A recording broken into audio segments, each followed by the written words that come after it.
All right, Shabbos, say good morning, a good tavach, an incredible schos, Baruch Hashem, to be able to begin the week together with all of you.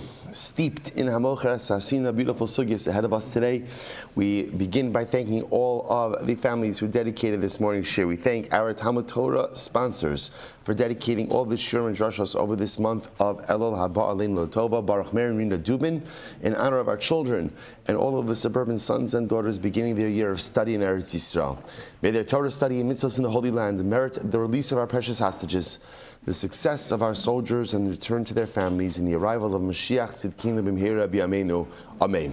Our week of learning sponsors, Josh and Malki Rosenblum and Shalom and Zahava Rosenblum, Le'iloi Nishmas Yisrael David ben Moshe Herschel, Zichron Lebracha, the brother of Rabbi Gedalia. We welcome Rabbi Gedalia back to shir. We hope that Amir Hashem, the Neshama will have an aliyah, and the family in Nechama. But with that, let us begin. Today's daf is Pei Beis 82. We're picking up on Pei Beis at the two dots, Higdilu Lo Yishpa. So if we remember again, just to orient ourselves a little bit, the Mishnah on Pei Aleph Amud Aleph, the Mishnah on 81a, was discussing the interesting halachos, or the distinctions between buying 2 trees versus buying 3 trees. Simple distinction is that when you buy 2 trees, you do not get land. When you buy 3 trees, you do get land. So essentially, when you buy 2 trees, what you're buying are the rights to the trees, but ultimately, again, nothing underneath those trees. 3 trees, we'll see you get we'll discuss what you get along with 3 trees. So the Mishnah, actually, this part of the Gemara is commenting on the following statement. Let's go. So let's begin. Higdilu lo yishpeh. So heichi dami min hageza, ve'heichi dami min hashroshim. So one of the interesting distinctions that the Mishnah did was as follows. So imagine the following scenario. I buy 2 trees from Ruvain. So as buying 2 trees, that means I'm entitled to trees, not entitled to land. Not entitled to land. Just to understand what are the ramifications of that. The ramifications of that on a very simple level is, if the trees die, then what do I have? What do I have? Nothing. In other words, I could have the wood from the trees, but Lamaisa, I have no right to replant anything else in that place. So the Mishnah then says something very interesting. The Mishnah said, Va'olam min hageza shalo, anything that sprouts. So again, I bought 2 trees from Ruvain. So the Mishnah says, anything that sprouts from the trunk belongs to me, the purchaser of the trees. Anything that comes from the roots, and the Rashbam pointed out over here, what this means is from the roots means it grows underground, but it comes up. Ultimately, again, that belongs to Ruvain, the owner of the land. So if it sprouts from the trunk, belongs to me, the purchaser of the trees, comes from the roots, even though, again, the root system is attached to the tree, but if it comes from the roots, that belongs to Ruvain, the owner of the land. So the Mishnah says, what exactly is how do you define that which comes from the trunk versus that which comes from the tree? So we have an interesting machlokes over here. Rabbi Yochanan says, simple, anything that sees sunlight, which essentially means anything that is above ground, is considered to be coming from the trunk. And therefore that belongs to me, the purchaser of the trees. But whatever doesn't see sunlight, ultimately, again, this is considered to be coming from the roots, and therefore halacha l'maisa goes ahead and belongs to Ruvain. And the Rashbam says over here, it's actually right across the Rashbam. Kol shara pnei chama, hainu kala ilan chutz min hakarka. So if the shoots are growing from any part of the tree that is not earth, that is not ground, that's called min hageza. That's called from the trunk, and therefore that belongs to me. Any part that literally does not see the sun, which means it's growing underneath the ground, that belongs to Ruvain. Now I will say, just to understand, the chiddush is, you'll say to yourself, of course, if it's growing underneath the ground, of course it belongs to Ruvain, because Ruvain still owns the ground. No, what's the chiddush? Where is it growing from? Where is it growing from? The roots of the tree that I own. But Rabbi Yochanan is making this interesting distinction, but since it grows underneath the ground, and I don't own the ground, Ruvain owns the ground, therefore whatever grows belongs to him. Okay, fine. So Limar raised an interesting point there. So I'll say, so now let's just play this out. So now we can put the case together. I buy 2 trees from Ruvain, so that means again I don't get land, I just get trees. So now the Mishnah says anything that grows off the trunk belongs to me. Anything that grows underneath the ground, even if it's from the root system of the tree, belongs to Ruvain. Beautiful. So imagine the following scenario. I have a tree. I have some shoots growing off the tree, but the shoots are growing right, in other words, right a little bit above ground level. Who does it belong to? Who does it belong to? Good. It's 50-50 chance you got on this one, right? Right? Me. But it belongs to me. So the Gemara says, 1 second, are we concerned with the following idea? V'leichush, this is fascinating. V'leichush, dilma maska ara sirton, v'amrele tlasa zivinisli v'isli ara. Shouldn't we be concerned that what's going to happen over time, there's going to be, I don't know what the correct technical term is, but we'll use the term like soil erosion or soil like sediment shifting. So soil will shift around, and what could happen? The soil may go ahead and congregate, I don't know if soil congregates, but collect around the shoot, making the shoot look like a tree, and I'm going to claim from Reuven, Reuven, I bought 3 trees from you. 3 trees from you, right? Because now there are 2 trees that I originally bought, plus now the shoot over time that has been covered by soil and itself is beginning to grow. I can claim that I bought 3 trees, and as the purchaser of 3 trees, what am I entitled to? What am I entitled to? Land. Aren't we concerned that this is a potential situation where halacha l'maisa I could use this? Now here's what's interesting. The fact that the Gemara is concerned about this tells us that what? This happens. In other words, in general, halacha only concerns itself with things that are passable. So if the Gemara is worried about this, this means that soil erosion, sediment shifting, these are things that occur. So the Maisa, aren't we concerned about that? The halacha is shoots have to be cut. Shoots that grow on the trunk of the tree have to be cut. The only shaila is who gets to keep it. So now we understand, if it's a shoot that grows from underneath the ground, so that's going to belong to Reuven. But if it's a shoot that grows from the trunk of the tree, it belongs to me. It does belong because I own the tree. But what do I have to do with that shoot? I have to cut it down. I can't leave it because leaving it, again, opens up the possibility of somehow claiming sometime later on, if there's a shifting of the sediment, that maybe I bought 3 trees and therefore I'm entitled to land. Incredible. Suppose I take a look at the Rashbam for just a moment. It's the last short line, first of the wide lines. Amar Rav Nachman Yakutz.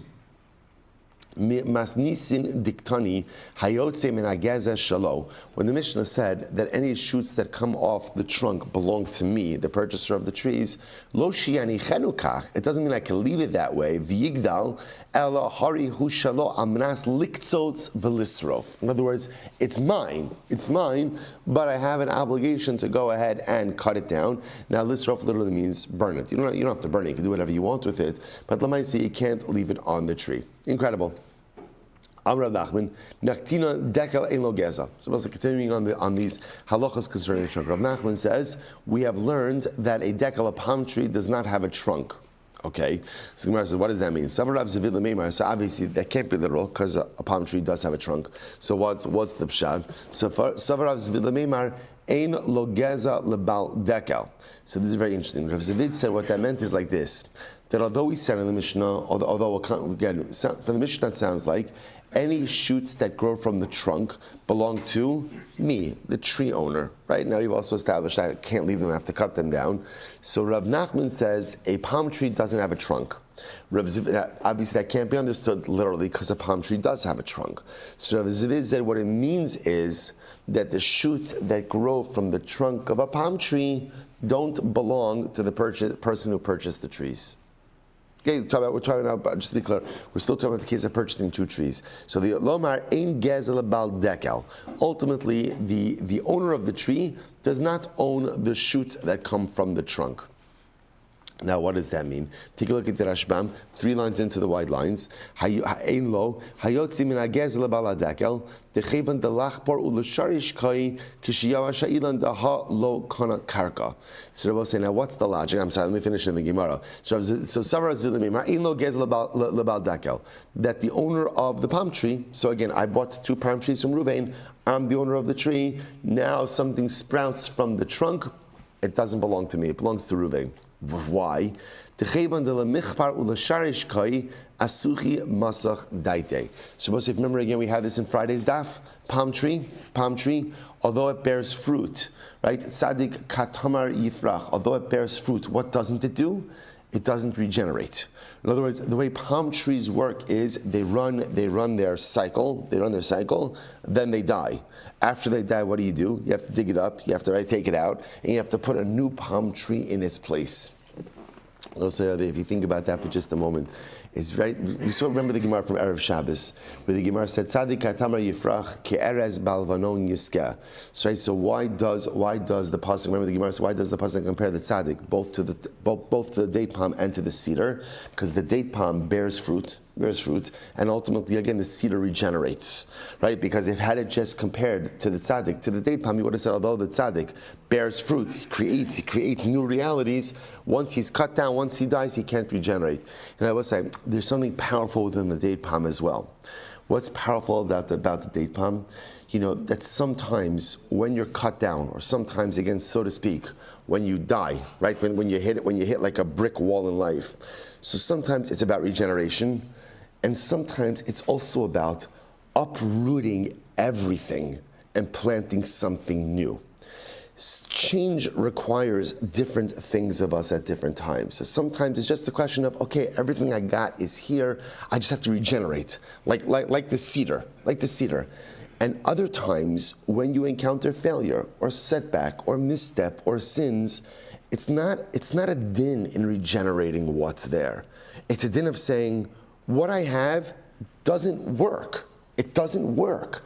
So I need to take this out. This palm tree ran its course. I need to take this out, and I need to plant something new in its stead. It's reminiscent of what we spoke about yesterday morning, Shabbos morning, about this idea of ish acher yachnechenu.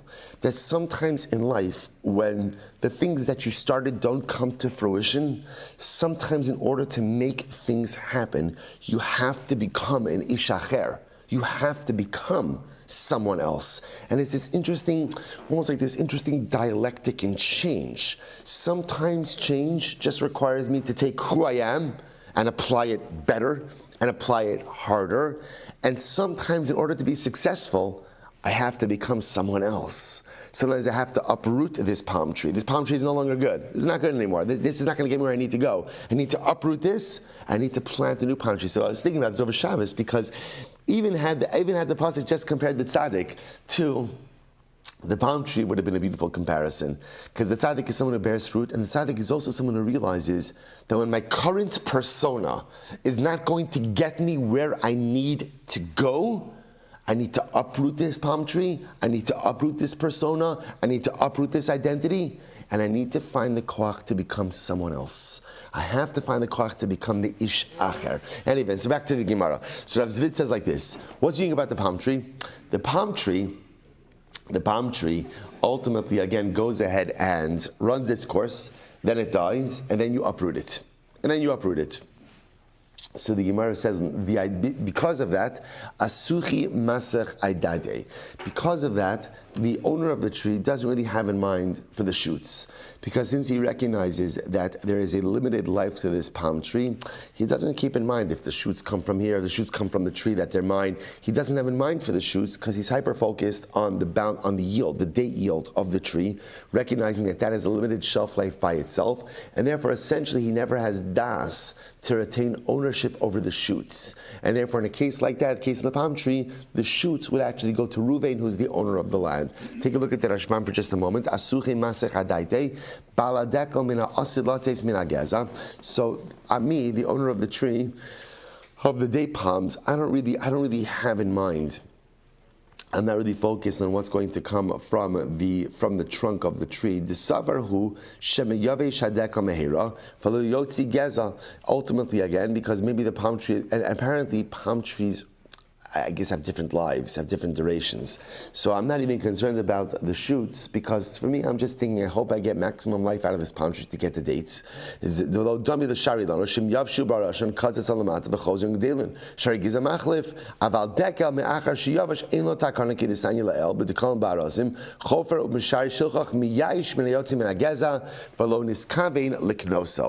this is very interesting. So Rav Zvid wants to suggest that when shoots come from the trunk of the palm tree, the owner of the tree does not have in mind to acquire them.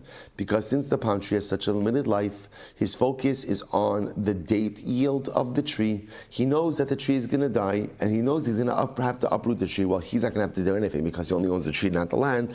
But the tree is going to die, and therefore he doesn't have in mind for any shoots that would come from the tree. That's Rav Zavid's idea. The Gemara says, one second, that contradicts the Mishnah. Maskif la Papa v'ha konishne lanos delemichbar ulemisharish kaimi v'gatani diyesh lo geza. But one second, what about the Mishnah? What about the Mishnah? Right? So Rav Papa says, but the Mishnah says that halacha l'maisa, Mishnah is talking about a case of two trees. And bepashtos, we're assuming over here that the Mishnah is also talking about palm trees, right? The Mishnah doesn't make any distinction between what kind of trees it's talking about. And the Mishnah said if you own two trees, so you don't acquire land, but you do acquire all of the shoots, which would sound like this halacha applies even by palm trees. So what's going on over here? And the Rashbam says, "V'ha kona shnei ilanos, the masnisin b'chol ilanos mayri v'afilu b'tikalim." Bepashtos, the Mishnah is referring to all trees, and the Mishnah says when it comes to all trees, you acquire the shoots. So what's going on over here? To which the Gemara says, "V'katani diyesh lo geza el amar papa." No, ein la geza lebal dekel lefi she'ein motzi geza. Now Papa says no, something different about it. It's fascinating. The owner of the palm tree doesn't get the shoots. Why? Because there aren't shoots on a palm tree. The way a palm tree works, apparently, is rarely does the trunk itself sprout any shoots. But rather, if there are shoots, where do they come from? The top of the tree. Top of the tree. So the Mishnah was talking about things that come from the trunk, right? The date palm sprouts shoots, but it comes from the top, not from the trunk. Therefore, again, that's what it means when it says ein lo geza. Ein lo geza l'bal dekel lefi she'ein motzi geza. So take a look at the Rashbam again.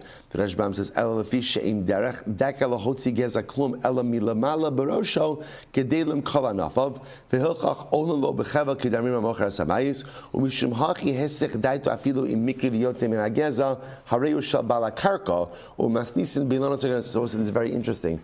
So therefore, technically speaking, palm trees, it's just an interesting piece of information, palm trees don't sprout shoots from their trunk. They sprout, whatever they sprouted from the top. I will say it's true, but if you look at palm trees, right? Palm trees all look the same. A long trunk, and again, the leaves and the fruit are all on top. Again, palm trees have like these ridges, it's like layers, but there's nothing ever growing out.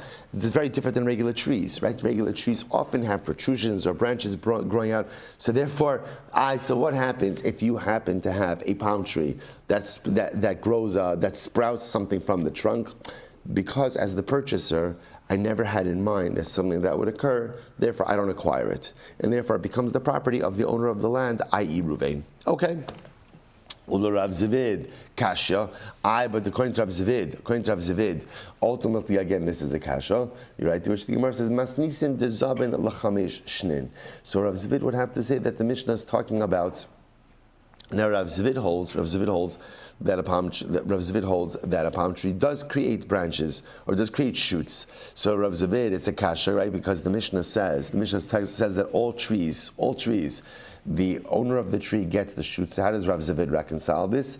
So Rav Zavid will have to say they were talking about a case where the tree was sold for 5 years. Take a look at the Rashbam. What does that mean? Sha'af im yamos yita'achar bimkomo v'hilchach kevan demishabda le'ar lezman kotzav v'lomasach taitim in ageza. So Rav Zavid will have to say like this. We could be talking about a case of a person, Ruvain. I bought the palm trees for Ruvain, and interestingly enough, I bought it for 5 years. Now, what's the chap of buying it for 5 years? When I buy a tree for 5 years, what that gives me is, in the event that the tree dies, what right do I have?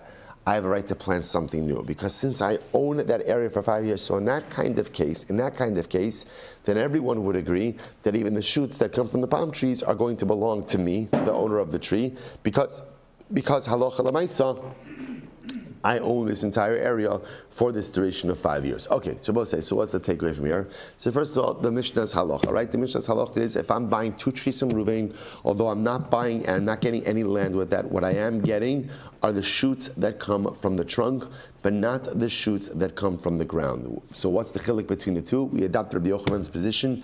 Any shoot that comes from the trunk means it's visible. It's visible. It's not on the ground.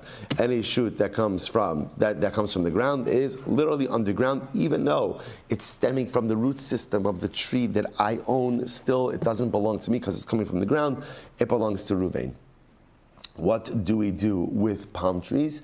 See, interestingly enough, What do we do with palm trees? So fascinatingly enough, apparently palm trees, halacha l'maisa, don't grow shoots from the trunk, rather they only grow shoots from the top. Therefore, it turns out that if I purchase 2 palm trees from Reuven and it does go ahead and create shoots, I don't own those shoots. Why? Because since I never had kavanah to acquire it. Why did I never have a kavanah to acquire it? Because it almost virtually never happens. That will belong to Reuven. Beautiful. Let's go back to So now we're transitioning. If I buy 3 trees, so I get land together with that. So the Gemara says vikama. So I'll say, how much land do you get? So now let's talk about this. How much land do I get with these 3 trees?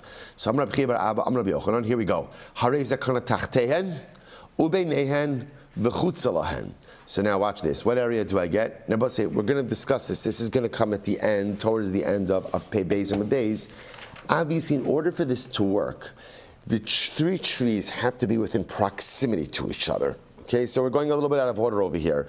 We'll get to what that proximity is. But right now what we're saying is, if I buy 3 trees from Reuven, so the Mishnah says, 3 trees you get land. So now the Gemara says, how much land? So essentially there are 3 pockets of land. Number 1, tachtehen, which means the land underneath the trees themselves. Beinehen, the space in between the 3 trees, because remember again, the 3 trees themselves have to have proximity to each other. We'll discuss that. The space in between it, v'chutza lahen, and the area immediately outside of the trees as well. So I got the areas underneath the trees, the area in between the trees, and the area immediately outside each of the trees. How much of the area outside of the trees? V'chutza lahen, Amud Beis, 82b, kimale ora v'salo. The amount of space, literally again, for a harvester and his basket. Look at the Rashbam for just a moment. First Rashbam on 82b, Pei Beis and Beis. So Kimale Ora Hamalaket, so someone who's collecting the produce, collecting the fruit, the salo biado, and his basket is in his hand. Lilkot Peros Hanofos Hachitzonos, to go ahead and collect from the external branches. Because we'll say, so remember again, just to be clear, this external area is not an external area around the trunk, right? Just if you understand the image over here, a tree has branches. The branches extend. The branches are fruit-bearing. So the idea over here is I have the area underneath the tree, the area in between the tree, and then there's an external area by the outlying branches where the harvester would go with his basket to pick the fruit off the branches. So that area, which again is a strip, it's not a lot of space, but it's space already on the external proximity of the branches of the tree. Okay, beautiful. Maskiv Rabbi Lazar. So Rabbi Lazar says, one second. We're saying this is great because a little chazara. Maskiv Rabbi Lazar, hashta derech elo, ora v'salo yeshlo. I don't understand. So Rabbi Lazar says, one second. When I buy trees, right? Even if I buy 3 trees, so it's fine. I get karka, and I understand that I get the area underneath the trees, and I also understand that I get the area between the trees. But you're telling me now that I get an area outside of the trees as well, like by the external perimeter of the overhanging branches. When you buy 3 trees, even though you get all of that land, you don't get a pathway. Right? In other words, let's play this out. Right? I'm buying 3 trees from Reuven. And let's say again I'm buying 3 trees punked like in the middle of his field. So great. I get the land underneath the trees, in between the trees. But what don't I have? A way to access the trees. In other words, I have to buy a right of way. I have to buy a right of way. So we spoke about this. So again, Machlokes Rabbi Kiva Chachamim. Right, I have to buy a right of way. This is mocher ba'ayin ra mocher. That's what the Gemara is supposing for now. Right, mocher ba'ayin ra mocher. When someone sells property, they sell the minimum that they're obligated to sell. So now it's great. I bought 3 trees. I get the karka underneath the trees. I get the karka in between the trees. Now you want to tell me that I get karka by the external perimeter of the overhanging branches? Really? I have to buy back a right of way. So if I have to buy back a right of way, why would I get the external perimeter around the overhanging branches? That's all the Gemara says. So derech ein lo, ora v'salo yeshlo, derech ein lo da'arach risi. I don't even have a right of way, right? Because remember again, the field belongs to someone else. Ora v'salo yeshlo. Does it make sense to say that I automatically get a pathway around the external overhanging branches? Rabbi Zera, Medivrei Rabbeinu Nilmad Shlosha Hu De'ein Lo Derech Hashnayim Yishtal. So we'll say, I just want to point out something very interesting. Rabbi Lazar's entire question is predicated on the fact that we hold like the Chachamim that Mocher Ba'ayin Ra'a Mocher. Remember, this whole question hinges on that when you sell property, remember again, Rabbi Akiva and the Chachamim.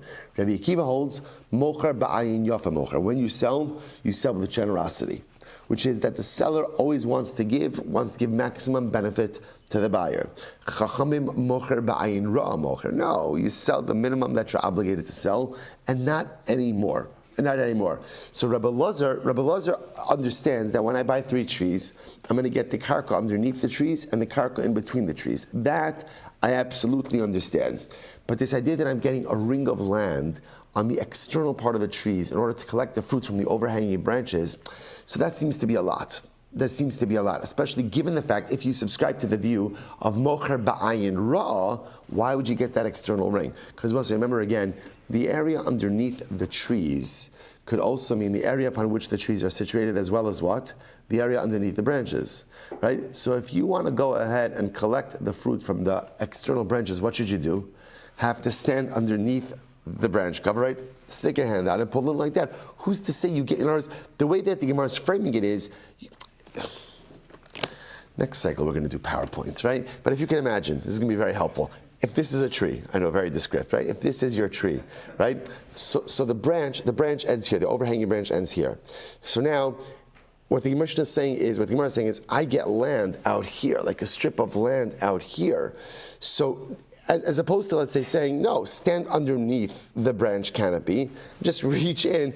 No, I get land actually over here. So Rabbi Lazar is just saying, that's so strange, because I don't even have a way of accessing my 3 trees without buying back a right of way.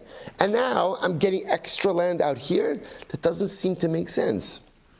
So the Gemara says, Amar B'Zera says, Mediv Rabbeinu, supposed to say 82b, 4 lines down from the top. Amar B'Zera, Mediv Rabbeinu Nilmad. From the words of Rabbi Lazar we could see, Shloshu de'in lo derech. Now this is actually very interesting. It's only when you buy 3 trees that you don't get a right of way, right? Because again, since with 3 trees, I'm buying a field, and ultimately again, Mocher Ba'ayin Ra'a Mocher, I have to buy back a right of way. Listen to this. Shnayim yeshlo. This is fascinating. If I buy 2 trees, then I do get a right of way. Now, what's the pshat with that? This is actually fascinating. The Amalei Ba'ara Didach Kaimi. We'll say, here's the big difference. When I buy 2 trees, whose land are my trees situated on? Whose land? Ruvain, the sellers. So, because of that, already I'm utilizing Ruvain's land. Right? That's the whole thing. In other words, this whole usage of my trees is on Ruvain's land, right? That's why, again, anything that goes from underneath the ground, even though it's coming from my tree's root system, belongs to Ruvain. So once I'm already utilizing Ruvain's land, I'm being hosted, so to speak, on Ruvain's land, it makes sense that I get a right of way automatically included. When I buy 3 trees, what am I getting? Land. So now I essentially have my little own island of ownership over here. It might be embedded in the middle of Ruvain's field, but that's my land as well. So because that's my property, Ruvain's not hosting my trees on his property. My trees are being hosted on my property. So because of that, right of way is not included. A very interesting distinction here. So we'll say, so now again, so therefore Rabbi Lazar is still challenging. Remember, we said before, who did we quote? Rav Abba said, Rabbi Yochanan. Rabbi Yochanan said, when you buy 3 trees, you get 3 things. Area underneath the trees, area in between the trees, and the area outside of the overhanging branches. Rabbi Lazar is okay with the area beneath the trees, area in between the trees. What he's not okay is with the external area. So the Gemara says, Lema, Rabbi Lazar Leslie the Shmuel Rabbi. Rabbi Lazar doesn't hold like his Rebbe Shmuel. The Amar Shmuel says, Halacha Rabbi Akiva, the Amar Mocher Ba'ayin Yafe Mocher. So as I mentioned to you before, Rabbi Lazar's entire approach is based on the premise of Mocher Ba'ayin Ra'a Mocher. Interestingly enough, comes along Rav Nachman Bar Yitzchak and says to Rava, wow, I guess Rabbi Lazar doesn't hold like his Rebbe. Rabbi Lazar's Rebbe was Shmuel. Shmuel paskin like Rabbi Akiva that Mocher Ba'ayin Yafe Mocher. that a seller sells with incredible generosity. And if that's the case, then Lamaisa what? Then Lamaisa, Rabbi Elazar should not have any problem with the external piece of land around the overhanging branches. No, it's just our Mishnah doesn't work according to Rabbi Akiva. Why not? Mediktani higdilu yishbeh. So this is very interesting. Remember again, the Mishnah, just to give you the context, the Mishnah was speaking about the following case. The Mishnah said that halacha l'maisa, if I go ahead and I purchased 3 trees from Reuven, we're going to talk about this more tomorrow. I purchased 3 trees, a little bit today also. I purchased 3 trees from Reuven. So once again, 3 trees becomes what? What does 3 trees become? A field, right? That becomes a field that I'm purchasing. What happens if my trees, bless you, my trees go ahead and grow, right? The branches overgrow onto Reuven's property. What's the halacha? Reuven's permitted to cut back the branches. So the Gemara wants to suggest like this. Our Mishnah must not be reflective of the view of Rabbi Akiva. Why? Because the Mishnah says, if my branches overgrow onto Reuven's field, he could cut them back. V'isarvet Rabbi Akiva amay yishba. But if it was Rabbi Akiva, right? Why would Reuven be allowed to cut the branches? After all, ha'amar mocher ba'ayin yafeh mocher. A seller always sells with incredible generosity. Tzibah say this is quite fascinating. The Gemara assumes over here like this. Reuven knows when he sells me 3 trees, so I get the trees and the surrounding area. It's known that branches overgrow. So therefore, again, we would think that according to Rabbi Akiva, mocher ba'ayin yafeh mocher, and therefore, again, Reuven knows that the branches are going to overgrow, and therefore, halacha l'maisa, he should allow that. He should allow that. That's part of the generosity of the sale. Yeah, what does the Mishnah say? The Mishnah says that he could cut back the branches. So obviously, the Mishnah doesn't reflect the view of Rabbi Akiva. No. We'll say, to be clear, the Gemara says now, even Rabbi Akiva, who says mocher ba'ayin yafa mocher, that has its limits. That has its limits. In other words, as a seller, I'm willing to sell with incredible generosity. Right? As a seller, I want to do good by the buyer, but I want to do good to the buyer, but not put myself at a disadvantage. So watch this. Amrulay, Eimar de Rabbi Akiva gabi bar vidus delomachashiara. So let's say, for example, Rabbi Akiva says that, let's say mocher ba'ayin yafa, let's say in the case of the pit or the water cistern where lemaisa, again, my generosity as the seller doesn't have a negative impact on my property. Gabe ilad misham mislate. So we'll say here's the problem. If haloch l'maisa, Reuven sells me the 3 trees. So now again, I acquire the trees and the land. If my trees begin to overgrow onto Reuven's property, that could put Reuven at a disadvantage. For example, let's say Reuven's growing crops right next to my field. And now what happens? As a result of the branches that are overgrowing, his crops are being shaded and not getting proper sunlight. That puts Reuven at a disadvantage. Shabbos say, this is incredible. When do we say mocher ba'ayin yafeh mocher? Only ultimately, again, when it doesn't put the mocher at a disadvantage. But if it comes to me at a disadvantage, even Rabbi Akiva would say, that's never my kavanah. So therefore, again, in the Mishnah, when we say that if Reuven sold me 3 trees, that I acquire the trees and the karka, and yet it says that if my branches overgrown to Reuven's field, he has the right to cut them down, that's still according to Rabbi Akiva. That's still according to Rabbi Akiva. It's also like a very interesting din in human nature. People are good, and people are givers. But one should not expect people to do things that put themselves at a disadvantage. And in other words, people will do good, and people always. Sometimes, like we become frustrated, we expect someone to do something, and they don't do it. I can always say, human nature is, I'm willing to give, willing to do, as long as I'm not put at a disadvantage. Again, obviously, that's where tremendous chesed comes in, and that's what it means to be a Baal Chesed. Being a Baal Chesed means doing good for the other, even when it is inconvenient. That's the godless. Right? The godless of Chesed is not that I do nice things. People are good and they want to do nice things. The godless of Chesed is doing good things that may be profoundly inconvenient, but yet I still do it anyway. So human nature demands, according to Rabbi Akiva, the mocher ba'ayin yafeh, do good things.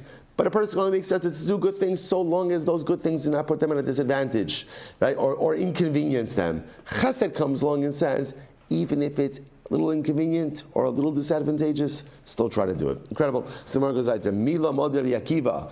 After all, doesn't Rabbi Akiva agree? So let's say we're going to see this case. We're going to see this case. Actually, we saw this case. We'll see it again.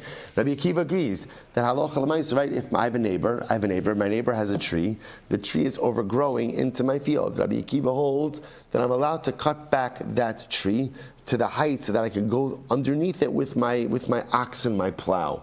So you see, even Rabbi Akiva, who's very generous, again, generosity has its limits. Mocher ba'ayin yafa is good so long as it does not put the seller at a disadvantage. But the moment that a seller is at a disadvantage, even Rabbi Akiva holds that the seller is permitted to take remedial action in order to go ahead and prevent any kind of loss. Tanya Kabbalah say, so therefore, again, just to understand what's happening over here. So really, what we're back over here is as follows. Remember, what is our sugya? This current sugya is trying to figure out. The Mishnah told me that when I buy 3 trees, I get land. We're trying to figure out how much land do you get. Rabbi Chia is of the Rabbi Yochanan, three pockets of land: the area underneath the trees, the area in between the trees, and also a small ring of land on the external perimeter of the trees, large enough for a person with a basket to go and to collect the produce. Rabbi Lazar wanted to come along and say that's a problem. We kind of dealt with that. Says the Gemara. Tanya Kavasi Rabbi Chia bar Abba. There's a brayso that supports Rabbi Chia bar Abba. Harei zekana tachteyan ubeinehen v'chutza lahen kimale ora v'salo. So we'll say, so again, the brayso supports Rabbi Chia that when you buy 3 trees, what do you get? The area underneath the trees, the area in between the trees, and an external ring of land large enough for a person with his basket to walk around and collect the fruit. I'm going to buy the Rabbi Yosef. So I'll say, that is an interesting shayla. So Rabbi says, Rabbi Yosef, Osan ora v'salo mizoran. Okay, so we'll say, so now here's what we've established. That halacha l'maisa, when I buy 3 trees, I get these 3 pockets of land underneath the trees, in between the trees, and an external ring. What the Gemara asks over here is that external ring, right? So that little, if you can imagine, it's like a little pathway by the external branches of the tree, first wide enough. Well, it sounds like a relatively small area, but wide enough for a guy to walk around with his basket and pick off fruit. Fine. Now the shayla is, who gets to seed that area? Who gets to see that area? If you look at the Rashbam, in the Y lines of the Rashbam, 2, 4, 6, 7 lines down. Osan ora v'salo mizoran. Bala ilon d'shalohein, o bala sade d'halon nishtadel bala ilonos ela b'shas likitasa berosav lidros alein. Then came bala sade zoran ube'es halakita yidros halokeach afila b'zram aval tachtein b'nei b'shilon d'bala ilon zoran. Suppose to listen to this. Here's what the Gemara is asking. Really what the Gemara is asking is like this. It seems to be that the setup is as follows. When I buy 3 trees, the area underneath the trees belongs to me. The area in between the trees belongs to me. That little ring, that external ring around the external branches for the guy to walk around, the harvester to walk around his basket, it seems that everyone agrees that doesn't belong to me. I don't own that. Rather, what do I have on it? What do you call when you have a right of use? An easement. Right? Almost like an easement, right? You have like an easement on that. I have the right to use it, but it's not mine. And in fact, interestingly enough, it sounds according to Rashbam, the only time I have the right to use it is when? When there's fruits to be harvested. Let's say, so during the winter, let's say for example, I don't have the right to that land. So the shayla is, who gets to seed it? So is it Ruvain? Because after all, technically speaking, it's Ruvain's property, because he's the titular owner. Or maybe it's me, since I have the right of usage. And if it's Ruvain, then understand what that means though. If it's Ruvain, what that does mean is he's going to seed it, but I then have the right to walk on it to pick my fruit. So in other words, that has to be understood. He has the right to seed it. So that's really what it's saying is interesting shayla. On one hand, I have the usage of it, so maybe I should get to seed it. On the other hand, Ruvain has the ownership over it, so maybe he should get to seed it. So the Gemara says, very interesting shayla. Mizar amalei to nisua. We learn this. Where do we learn this? Hachitzon zoreas haderech. So again, we're going to see this case. A little bit later. And what's this case? Let's say again, if you can imagine there are two fields, an external field and an internal field. But the internal field, and it doesn't have to be, let's say, one inside of the other, it could be one in front of the other. You can only access we'll call the internal field by way of the external field. So therefore there's a right of way. There's a right of way. So the Gemara says, so the Gemara says, who gets to seed that right of way? Right, so let's assume Reuven's on the interior field, Shimon's on the exterior field. There's a right of way through Shimon's field to get to Reuven's. Who gets to seed that field? So the Mishnah said, "Hachitzon zoreas haderech." Shimon, the guy living on the outside, gets the right to seed that field. Right, because technically speaking, it's on Shimon's property. Reuven just has a right of way, not ownership. So Bepashtos, applying that to our case, then what should be the halacha? I, so to speak, have the right of way to use that strip of land by the external perimeter of my trees. But the Maisa, Reuven owns it, so Reuven should get the right to seed it. Amrali mi dami, no. You can't go ahead and compare that. Hasam, lesle psida lelokeach. That's because in that case, even if Shimon, who lives on the external field, if Shimon seeds it, there's no loss to Reuven, right? Why is there no loss to Reuven? Because Reuven will just walk over it. Now, it's true, Reuven may end up trampling seeds, but okay, that's Shimon's problem, not his. Aval hocha isle psida lelokeach. But say in this case over here, if we allow Reuven to go ahead and seed the external perimeters of the tree, that could cause a loss to me. Why could it cause a loss to me? Because I'm going to say like this, Reuven, if you start seeding that area, I'll say, when you seed a field, what happens? You have to till the soil, and what that means, when it rains, it becomes muddy. If my fruit fall off the tree and fall into that area, then what? It ruins my fruit. So if Reuven is allowed to go ahead and seed that area, that can result in a loss for me. So halo dami el l'seifa. You're right. It's only comparable to the seifa of that Mishnah.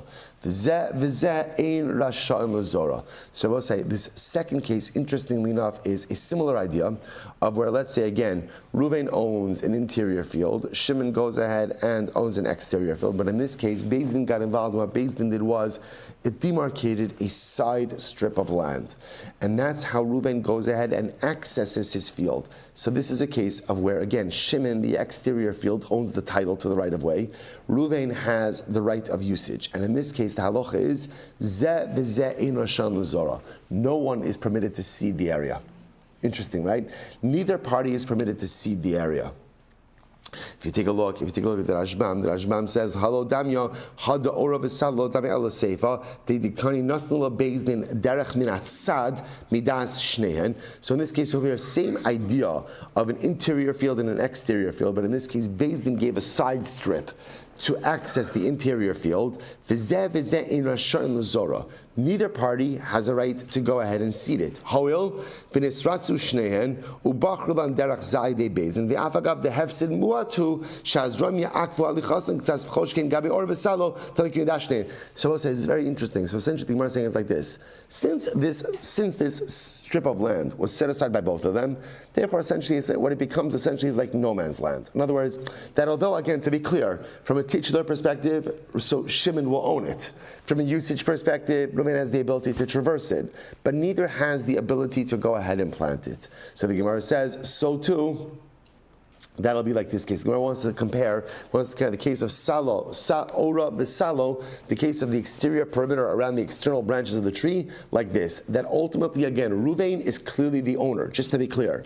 I have the usage, but perhaps the easiest way to navigate this situation is no one has the right to seed that area. Tanya Kavase Da'abaye, Abraisa says the Parsa Abaye, Hare Zekana Tachteyen, Ubeinehen v'chutzalahen. So the Rabbi say the halacha is now again here it is. When I acquire 3 trees, so what's the halacha? What do I acquire? I acquire the area underneath the trees. I acquire the area between the trees, and I also acquire a thin strip of land by the external perimeter of the trees, wide enough for someone to walk with a basket to harvest the fruit. Kimal ora v'salo v'zeh ein rasha'in l'zora. What's about the halacha is neither party has the right to seed that area, and that is the halacha l'maisa. So we'll say so now. This is a very important unit of halacha l'maisa. So here's what we have: when I buy 3 trees, so right, we know that when I buy 2 trees. Right? When I buy 2 trees, I can just get trees. I just get trees. What else do I get? I get trees and shoots that come from the trunk of the tree. When I buy 3 trees, I get land. What kind of land? 3 areas of land. The area underneath the trees, the area in between the trees, and a small perimeter, a small path, a pathway perimeter, or a small path around the external perimeter of the trees, wide enough for someone to take a basket and harvest fruits from there. Who has the right to seed that area? No one. No one. We leave it unseeded. Okay, I'll say now one more shayla. We'll just do 2 minutes this today and then we'll stop. The kama yehe beinehen. Okay, so I'll say, so now, this is actually almost like a little bit backwards, but now I'll say, so now, what is the area that has to exist between the trees? So remember, 3 trees becomes a field. We're obviously operating on, we understand intuitively, there has to be some level of proximity between those 3 trees. So what is the proximity necessary? Right? How really what we're asking is how close and ultimately, maximally, how far can they be from one another and still be considered a chevra, right? And still be considered a tree cohort to go ahead and essentially have a field. Because remember, the whole idea over here is when you buy 3 trees, the way the halacha really looks at this is as you're buying a field. That's really what's happening. So how close and maximally how far, how distant can the trees be? And still be considered a field. So Rabbi Yosef and Rabbi Yehuda and Shmuel, me'arba amos v'yad shmona. So Rabbi Yosef says ultimately again a minimum of 4 amos. Now I will say, now here's what's interesting. Remember again, there has to be a minimum distance as well, right? Because here's the issue: if trees are planted too close to each other, or if then it has the status of a forest. Interesting. And what purpose does a forest serve? What purpose does a forest do? Felling trees. Forest used for trees to be cut down. That's what you do with forests. You cut down trees. So in other words, the whole chap is when they're planted in densely, it's clear they're only to be cut down. So if they're too close, it's not a field, it's a forest. If they're too far, then what? They're just simply unrelated to each other, right? So therefore, again, comes on Rabbi Yosef, and Rabbi Yosef says the trees have to be a minimum of 4 amos away from each other, but a maximum of 8 amos. Let's say, by the way, there's a lot you can learn from the trees. Right? So the pasuk says, "Ki adam eitz hasadeh." The Rebbe say that sometimes the best way to interact with trees is how?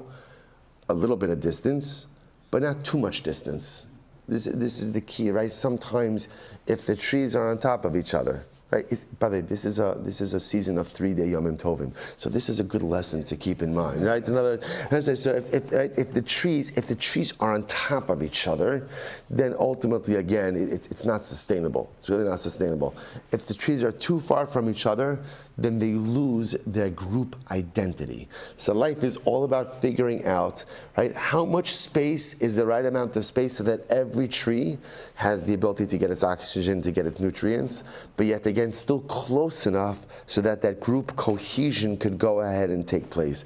Interesting you saw. So Rav Yosef says minimum of 4 amos, maximum of 8 amos. Rava, Rav Nachman, Amar Shmuel, Mishmona va'ad 6 esrei. So Rav Nachman, ultimately minimum of 8 amos, maximum of 16 amos. Right, so we'll stop over here for today. Now we just again dangled that machlokas in front of you. So now we know the machlokas, Emir Hashem, the resolution of that machlokas, Emir Hashem tomorrow. And then once we have that, we will have fully rounded out. We'll have fully rounded out the rest of the sugya as well. All right, Rabbi say shkoyach.